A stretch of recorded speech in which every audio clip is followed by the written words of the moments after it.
জুলাই গণঅভ্যুত্থানের ১ বছর পূর্ণ হলেও ছাত্র জনতার হত্যাকাণ্ডে জড়িত অনেকে গ্রেফতার না হওয়া এবং বিচার না পাবার হতাশায় ফেনী ও ভৈরবের জুলাই যোদ্ধা ও হতাহতের স্বজনেরা। পাবনায় কলেজ ছাত্রসহ দুজনের নিহতের ঘটনায় ৪টি মামলা হলেও এখনও একটিরও চার্জশিট প্রদান না হওয়ায় ক্ষোভের পাশাপাশি নিরাপত্তাহীনতার কথা জানান শহীদ পরিবারের সদস্যরা। বিস্তারিত শওকত করিমের ডেস্ক রিপোর্টে। বহু স্বৈরশাসকের কীর্তি বিবর্ণ হয় তার মহাকীর্তির কাছে। ২৪-এর গণঅভ্যুত্থানে ছাত্র জনতার প্রবল আন্দোলনে ক্ষমতার মসনদ ছাড়তে বাধ্য হন আত্মমহিমায় মগ্ন থাকা হাসিনা।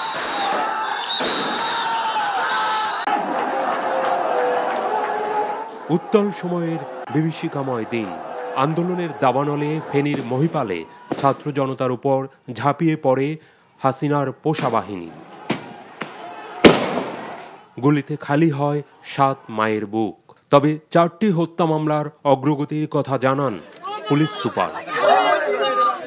আসামি যারা এখনো পর্যন্ত যাদেরকে গ্রেপ্তার করা সম্ভব হয় নাই, তাদেরকে বিভিন্ন তথ্য প্রযুক্তির সহযোগিতায় এবং অন্য সহযোগিতায় আমরা তাদেরকে আইনে আওতায় নিয়ে আসার চেষ্টা করছি। এবং আমরা কিন্তু যে সমস্ত মামলাগুলো এখানে হয়েছে ছাত্র হত্যা মামলা, এই ছাত্র হত্যা মামলার ম্যাক্সিমাম আসামিগুলোকে আমরা গ্রেপ্তার করতে।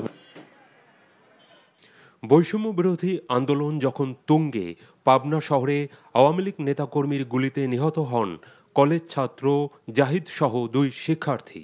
এখনও আজও বুকের গহীন এক মরুভূমি আদরের সন্তান হারানো মা বাবার। আমার বেটার আশা ছিল আমি লেখাপড়া করে অনেক বড় হব, চাকরি করব, মা বাবার আশা পূরণ করব। কৈশোরী অভাবের সংসারে হাল ধরতে রাজধানীতে একটি কারখানায় কাজ করত ভৈরবের যে সন্তান। পুলিশের গুলিতে ঝাঁঝরা হয় তার বুক। পৃথিবীর সব সম্পদ মূল্যহীন এ মায়ের হারানো সম্পদের কাছে।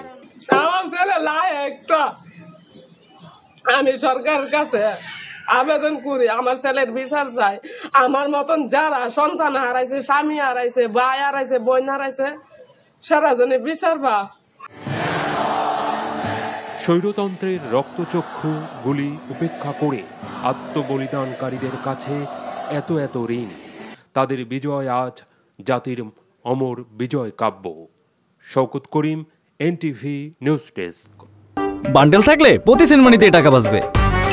বিকাশ সেনমানি বান্ডেল কিনে জিতুন প্রতি লেনদেনে।